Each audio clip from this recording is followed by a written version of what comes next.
Red Door, Yellow Door is a spooky game often seen on TikTok or played at sleepovers, also known by names like Black Door or Doors of the Mind.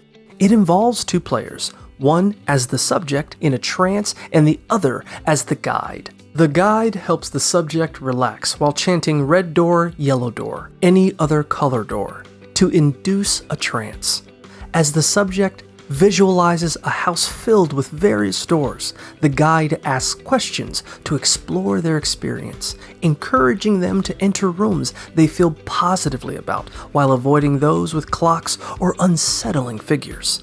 It's essential to maintain a comfortable atmosphere, steer clear of negative entities, and prioritize light over dark colors for a more positive experience. The game can continue until both players decide to end it, especially if the subject feels trapped or encounters a man in a suit, which is considered a sign to conclude the game.